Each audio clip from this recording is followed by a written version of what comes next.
Okay, we have come to our last panel of the day, and I have saved the best for the last. When all this was being put together, I said, whatever you want, do whatever you want, but whatever you want, but whatever I want is Only Murders in the Building. I'm doing that one.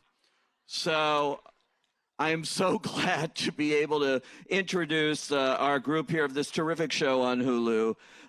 First up, he is the producer, showrunner, and writer, John Hoffman.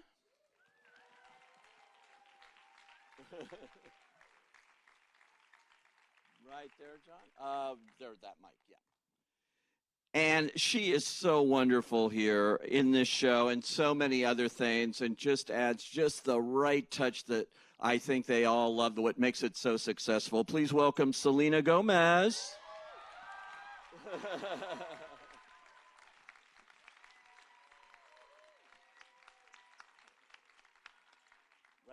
there, right in the center. And he needs no introduction from me, Martin Short.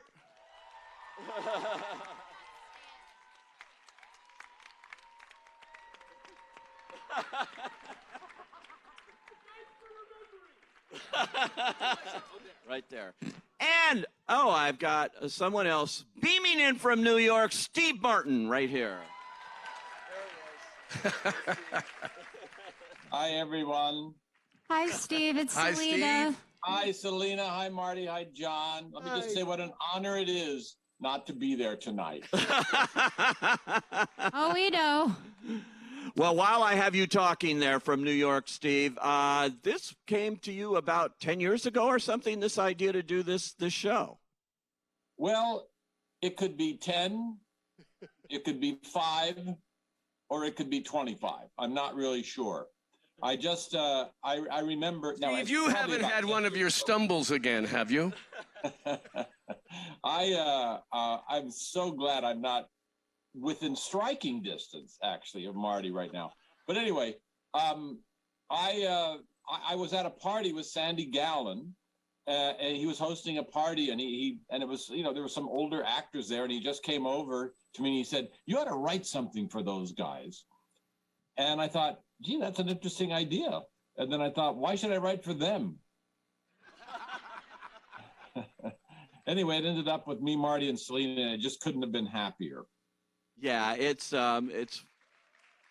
one of those kind of magic combinations that comes along, and when it works, it works. And this one works. And we're so happy you're doing season 2 as we speak, as we talk about season 1. And, of course, working with Marty Short, you've been on stages, your movies, everything. You do everything together, you two. Marty, what is the magic here?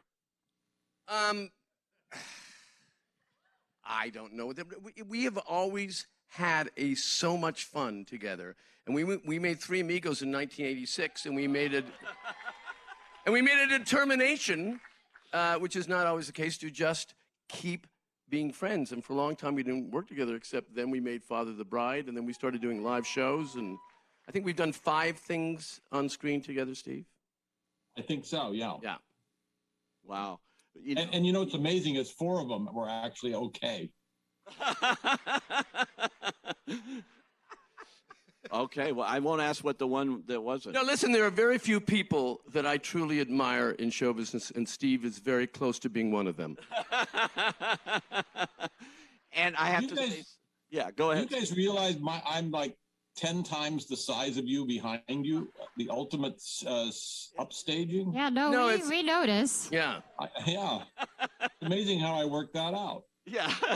It's like Hulu's version of Shrek.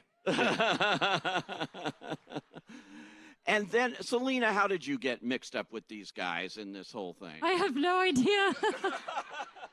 No, it was actually a wonderful coincidence. I got to meet with John and Dan and Jess and a few other people a part of the show.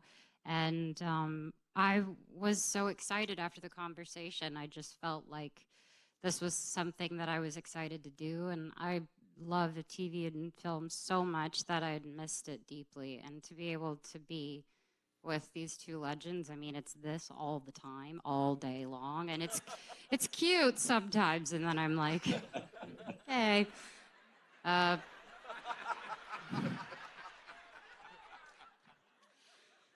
But what I I'm- feel very what I'm- grateful. Sorry, go ahead. What I'm especially pleased with, I'm looking at you. I'm from New York, is sitting there, the three of you, and I also add the interlocutor, whose name I was obscured when you introduced yourself. But we have here, after 2 years, we have 4 friends right here.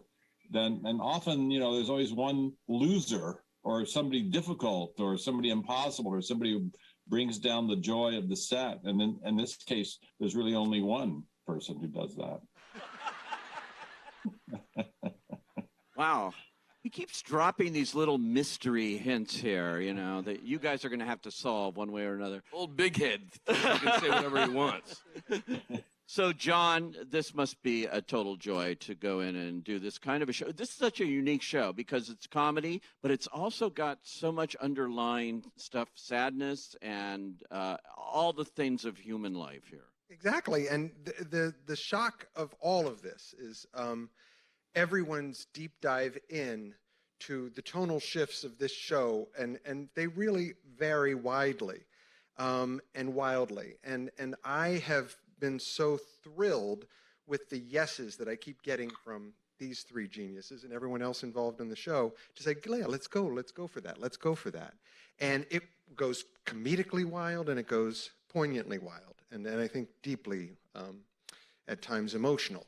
So I just think we're blessed to have people who are so facile and can go all of those directions and carry off these wild dreams we have in the writer's room. Yeah, well, let's take a look at Only Murders in the Building. Take a look at the screen. We're here to brainstorm on what our turkey should be. What do we bring Sting? I actually have plans. Are you wearing cologne? Wait, are you going on a date? Did you ask out sexy bassoonist? Really? This is so cool. What are the plans? I feel like I need to approve them. Excuse me, I have been dating decades longer than you've been alive, and I'm especially expert at first dates. Because that's what I mostly have. Well, what's wrong? Give the weight to the young people. We can bear it. I just find dating exhausting. I think, what do you share? What do you not share? If it works out, scary. If it doesn't work out, scary. After every date, I just want to go home and plant my face in a pillow and never go out again. Okay, wow. You need to relax, okay? Just have fun, laugh, flirt. Isn't it insulting to flirt now? Well, who the hell knows? Suddenly it's rude to tell the secretary she looks pretty in a pair of slacks. No, to that whole sentence. Compliment her purse. If it isn't on their body, you can like it. No. Again, to every word that's coming out of your mouth. Listen, I'm really glad you're doing this. Being alone in life is making you a little weird. Thank you. Just try not to nosebleed all over it. That would be bad. Can I please have my hair guy come do you? Trim the earlobes at least.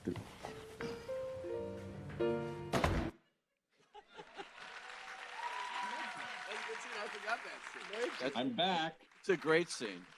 Do you guys improvise a lot? That looks like you just did your Marty Short thing there at the end with the hair dye line and all of that. No, that was a written line. Wow, you make it seem so. You'd be surprised how the script often just gets our voices or puts new voices in our mouths, and the ad-libbing is always through consultation with John and with the writers. So we rarely surprise, because we're not those kind of actors that try to throw off another actor, but we do consult every line with John.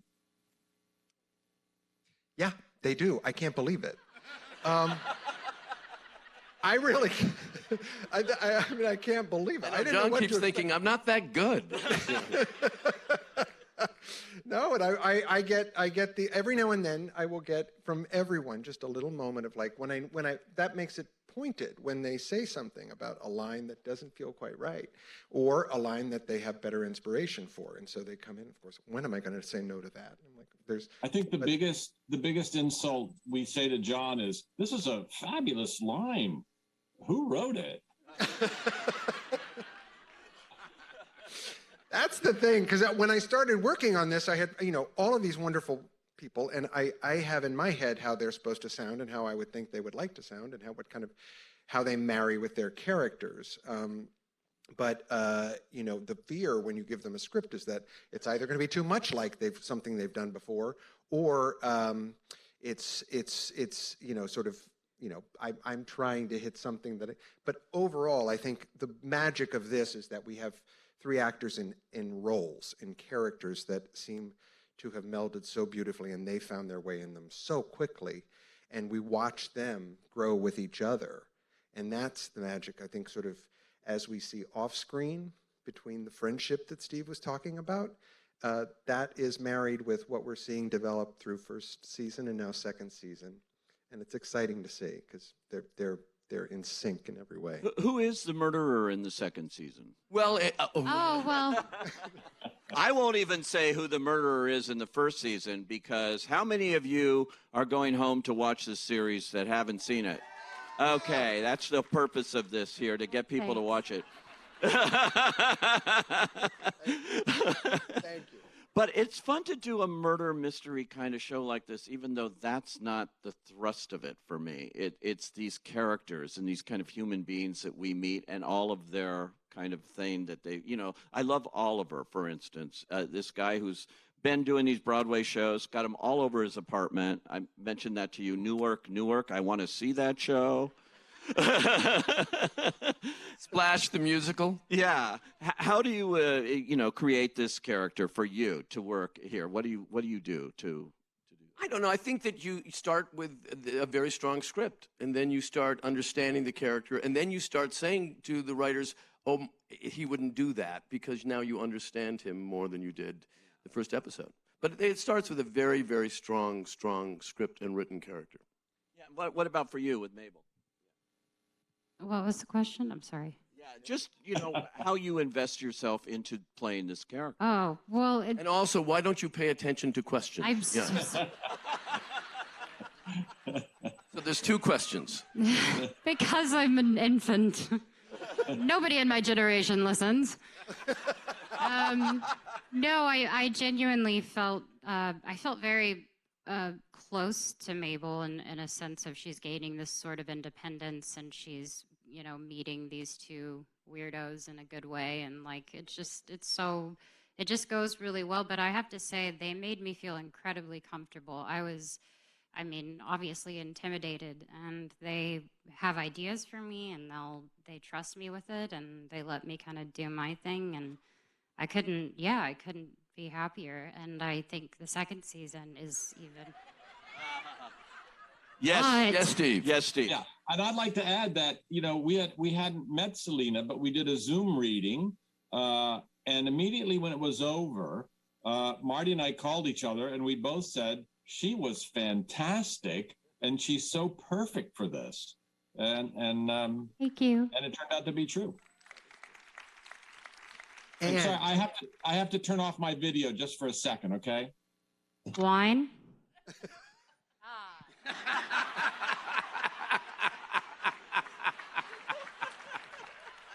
Okay, I'm back.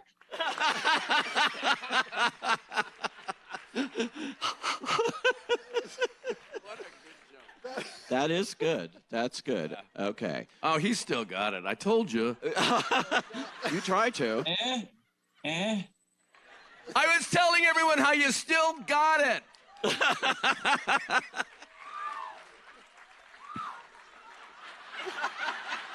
I'm not frozen. I'm just looking like this. In addition, John, to these 3 fine actors, I love the fact that you have hired all of New York's best in this. From Nathan Lane, who we know well, and others, to others during the pandemic who weren't able to work on Broadway, who have found work on Only Murders in the Building, and are just terrific. They just It was the dream. It's the craziest dream ever, this show. I was born in New York. I've always wanted to make a show in New York. Steve's idea landed in my lap, and pre-war apartment building in New York filled with people and characters. And I have worked as an actor in the past and know the Broadway community and knew what they were going through at that time. So people like Jane Howdyshill, who's a dear friend of mine, playing Bunny, and brilliantly, and everybody, Jackie Hoffman, Davine Joy Randolph, Nathan, Great Amy Ryan. Amy Ryan. I mean, it's crazy. These three people are such magnets for talented people and create a sense on set that, as Steve was mentioning, is just the greatest party ever, every day. And that is such a pull for the greatest people to come join us. And they've been so generous with coming and playing and being brilliant. Yeah. Talk about the mystery part, but to pull off a successful mystery over the course of all these episodes is not easy. And, you know, watching it, you make it look easy. Yeah. But it's got to be so precise, and there's got to be so many elements that you throw into it. It's completely exhausting, is what it is. It's a mind puzzle, obviously, and you have to work backwards. We realized I'd never done this before, working in mystery form, but I realized every story I've ever worked on is a mystery. You sort of reveal things, you hide things. But I also recognized when I met Selena that she was a true crime interested person. I don't want to say fanatic, but no. That's okay. You could say that. A little bit, which surprised me. And I learned a lot from her. I learned a lot from friends who were involved in this, but also just in the actual practice of writing this story across a season and now two.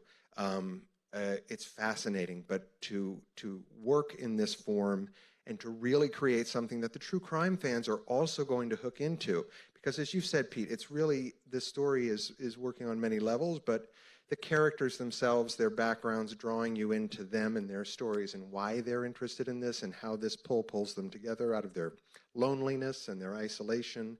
Our timeliness with this show around the pandemic era was particular. But I think the mystery and the responsibility of creating a crafty, clever mystery that would draw people in was a real ballbuster. Yeah, and over the course of a whole season, this isn't Murder, She Wrote, you know, where she solves them all within, 45 minutes. It kind of is. Steve, you came up with this. What fascinated you about the mystery form, about wanting to do something like, I would think. Well, the thing I've noticed about mysteries is that you always hang in to find out who did it. And so I love that, because I always, after you've been in show business for over 10 years like I have, you start to think, what really works? And it's, it always comes out to be story. And with mysteries, there's a natural story. And I was, kind of involved in true crime. I loved forensic files, but I love the solving of the crime. I find that fascinating. I find the science of it fascinating, the intuition of it. So it just seemed like a natural. And I live in one of these buildings in New York and have since the 80s, and kind of know them inside out. You can have a completely random type of people who live in these buildings. From very wealthy people to people who bought their apartments, in the 70s when they were literally $35,000.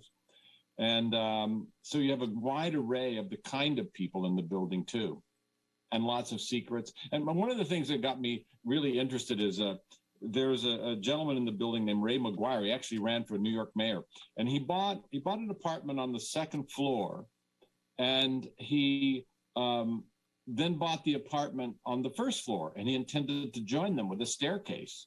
And the building said, no, you can't do that. You can't join these two, because that's, we just don't do that. Otherwise, the building will go crazy.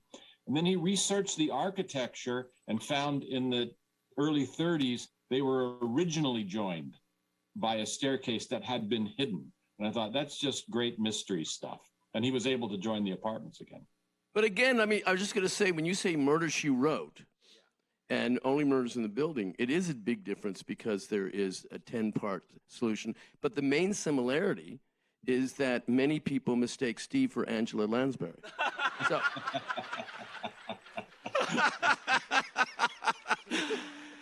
And with that, Marty Short always gets the last laugh. No, I just put up my recording of me laughing. Nice. I have that standing by. I do have to say thank you to anyone who did watch our show. I'm really grateful. So thank you so much. Yes. Thank you. It's on Hulu, and we're going to get a second season at some point, and I can't wait. June 28th. June 28th. June 28th. All right, June 28th. We better get ready, start shooting that. Thank you, Steve. Thank you, John. Thank you so Bye, much, everyone. Marty. Thank you, Peter. Bye, Steve.